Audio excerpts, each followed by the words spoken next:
Namaste. This is Maya Tiwari. For the past 35 years, since surviving ovarian cancer, I have been teaching the global work of health, healing, and self-peace. I am the founder of the nonprofit called Wise Earth School of Ayurveda, the first of its kind in North America. I'm also the director of the Mother Om Mission, which brings free Ayurveda and yoga education to the at-risk communities in New York inner cities. I have been a featured speaker for the Parliament of the World's Religion and other major conferences globally. I promote the cultivation of inner harmony through the work of the Peace Mandala. Thank you for listening today. In this episode of Women's Power to Heal Mother Earth, I do send out a very special appeal to the 3.8 billion women of our world. I also invite the men to listen in. We can all build on the Shaktified force of preserving Mother Earth. It does not need agenda.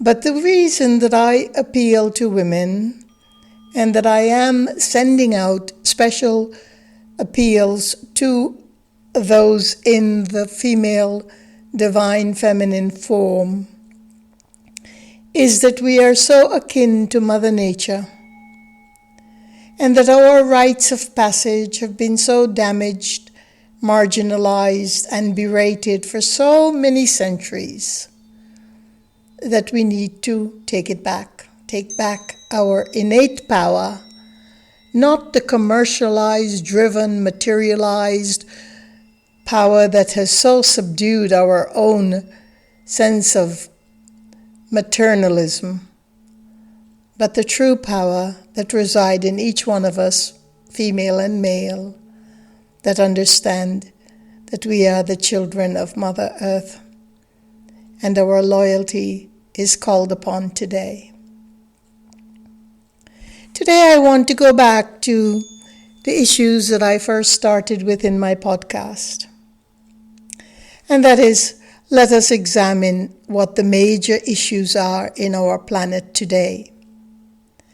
They are as much physiological, emotional, as they are our spiritual largesse that is being put upon. In the 1950s, and even before that in the time of World War I, we set our world and our world powers, so to speak, had set some striking milestones in the robust trend towards technology, which was supposed to have strengthened the world economy, and it did enrich the top of the pyramid agglomerates. But we want to re-examine these large-scale production of chemical warfare, of the gases, of nuclear weapon, and the accompanying nitrogens and damaging gases that have been broadcast upon our earth since World War I. And may I remind us, as I have in previous episodes, that our world since then has not been without a war. What are the grave issues of our time? We can say it is poverty, it is a lack of food, it's a lack of organic food source, it is the tampering of Mother Earth. All of it is true. We are, at the time, in the greatest war we will ever have to face and intervene in, and that is the spiritual war against our nature. Our nature, Mother Nature. I would cite as one of the first impediments and problems that we must address is the emerging technologies and the global catastrophic risk it bears, technologies such as 5G. New transformative technologies may promise us a radically better future, but it does not give us any promise, nor can it withhold any promise to the ecology of our earth. Nor can it assure us that it will not tamper with the sentiency of our populations. We are heading into the future of technology that has very little safety monitoring. Not only does it pose catastrophic risk to our earth, to our environment, to the ecology of our nature, but more importantly, or as importantly, it includes the dehumanization of the human beings, a critical, alarming trend that has been progressively gaining its foothold. With modern medical technology, for instance, we are already experiencing the trends of premature senescence in our present culture of the human health. Whether or not this simply is the ruinous results of individuals and conglomerates that seek mega profits through the technological advancements, or whether it comes from the more pernicious act of dehumanizing the population to gain complete control of human behavior, I shall not speak to this at this time. It is clear that at the very present time, we must demand a solution, a body of humane ecological scientists within the science, that, by the way, has no option to profit from its decision, must be called upon to order, to sternly monitor and mitigate these technologies coming up every day based on their impact to Mother Nature, to the human population, and to the ecology of all living species on the earth. This is a very pressing issue. Tandem to it is the strengthening and building of what we call artificial intelligence. This began, of course, as a product of war as well. Around the 1800s, civilization went through one of its most profound changes in human history due to the Industrial Revolution. But the agricultural revolution had upended human lives 12,000 years earlier as well. This is no coincidence that this timing of agricultural revolution also coincide with the timing of technological and warfare, chemical warfare extensions and processes that are inimical to nature herself, meaning to each one of us. From Stephen Hawking to Stuart Russell, a growing number of scientists believe that the third revolution will surely occur in this 21st century. Through the invention of machines with intelligence which they are claiming far surpasses our own. Well, here again, the Vedas, the Vedic seers, the rishis of such ancient time, the ancient land of Bharat of India, where they belong, have informed us of these threats and poses, threats that are posed toward the basic intuitive intelligence called the buddhi, or the greater mind, of our human population. The Vedas predicted as much. They forewarned us. Other native traditions have been forewarned as well, that nothing on earth exceeds human intelligence, the intelligence and the collective intelligence of our humanity. That this is a natural born wisdom, intelligence that each one of us hold, regardless of our academic education. Sometimes that impacted adversely as well. The only way that artificial mechanized intelligence can outwit the intelligence of the human person is if we set out to tamper with the human ability itself, with its own natural intelligent function. And therein lies rife with the rub, the riddle, and the rubble. What I'm trying to say here is that no artificial intelligence will ever outdo that of human innate intelligence, although it will create a very chaotic, uncontrollable environment, I am sure of that. But in tampering with the human ability to its own intelligence, which has been on the purview of the world screen for some time, for all to see, those with eyes, those with vision can see this.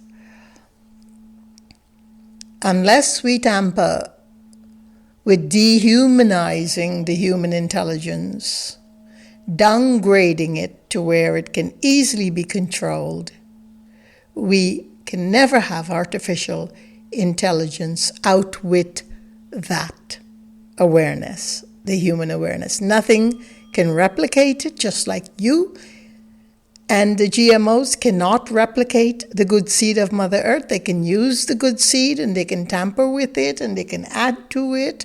They can subtract from it. They can do all of the piece examinations and recompilations with it, but they can never create the good seed, the seed of Mother Earth. So too, we cannot create the human awareness, no matter how much we dumb down humanity and its ability to think for itself, its ability to be aware, its ability to intuit, its ability to know. And that is where we must concentrate on not having that happen to the world at large. More than 100 years ago, the founder of biodynamic approach to agriculture, Rudolf Steiner, a highly trained scientist of his time, who later in his life came to prominence for his scientific approach to knowledge called anthroposophy, a spiritual bent. But what is spiritual? Spiritual means the preservation of life in accord with the natural laws of nature. That's all. That's what it means. Here is what Steiner had to say so long ago. In the future, we will eliminate the soul with medicine. Under the pretext of a healthy point of view, there will be a vaccine by which the human body will be treated as soon as possible directly at birth, so that the human being cannot develop the thought of existence of the soul and spirit. To the materialistic doctors will be entrusted the task of removing the soul of humanity. As today, people are vaccinated against this disease or that disease, so in the future, children will be vaccinated with a substance that can be produced precisely in a way that people, thanks to the vaccination, will be immune to being subjected to the so-called, quote, madness of spiritual life. And he goes on. He was not the only one to understand the vision of the future. The rishis, the great Vedic seers, did precisely so. And what are we looking at as solutions? The solutions to our global issues of technology and artificial intelligence, poverty and the lack of organic lands and the totally desecration of our Mother Nature, of our natural laws, have to be addressed. They have to be addressed at a global level. They have to be addressed in a way that is inclusive, that includes all of humanity. Right now, we have so much that's going on in my industry of holistic health, in the New Age industry of philosophies, with agnostics and theists, both. But have we come up with a solution that can address our massive world, the greater numbers of our population? Doctors trading in their medical, whatever they have learned in their medical allopathic cultures, to selling holistic medicines at an enormous price will not be the solution to our population. No remedy can, holistic or otherwise, solve our problems. I've been saying this in the work of Weisert Ayurveda, in what I call inner medicine healing, for the last almost 4 decades now, felt like 4 centuries.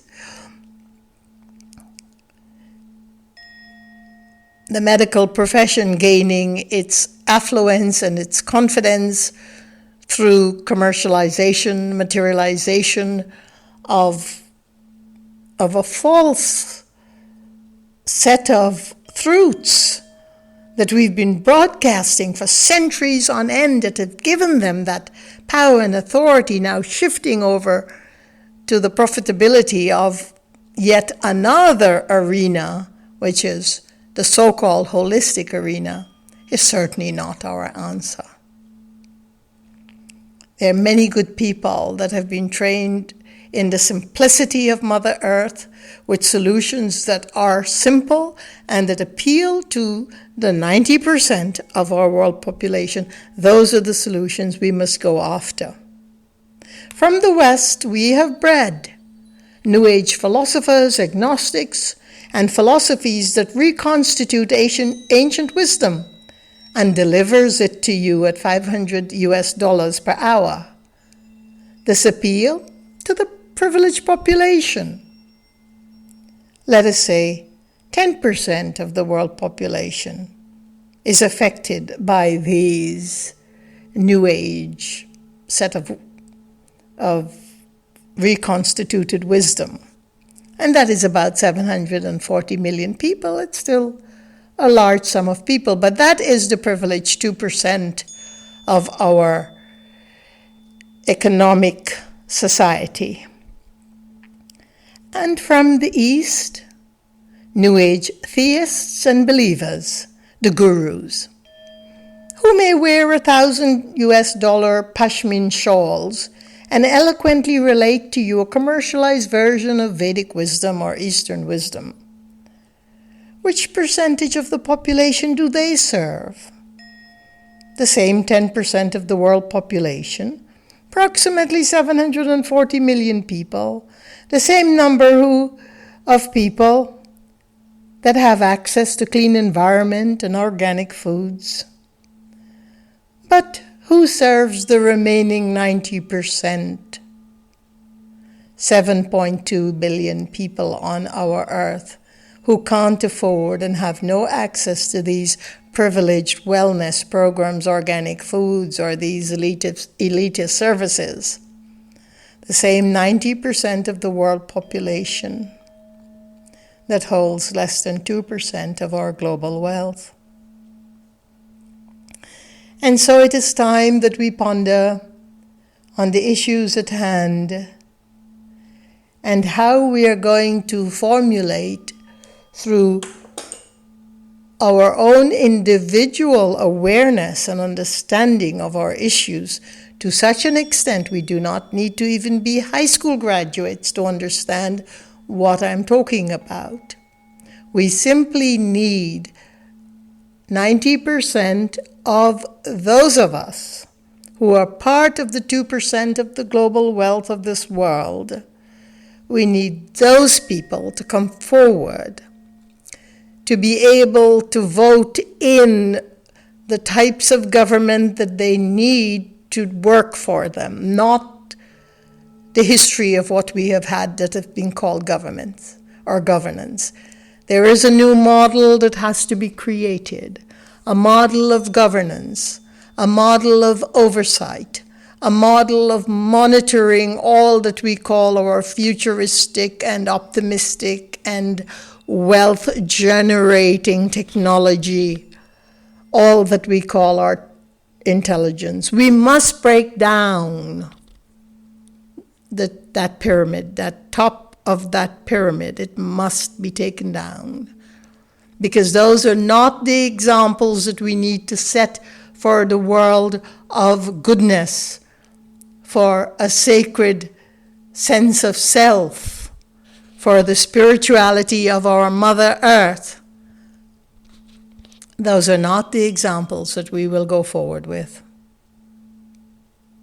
And so from the very core, those of us who can appeal to the mass population, we must do so. It is not the privileged elitist group that will ever help us to make this change. Have you noticed how much more income they're earning in these times of tragic pandemia, in this time of tragic issues facing our Mother Earth? Thank you for listening. Peace be your journey. Have a blessed day.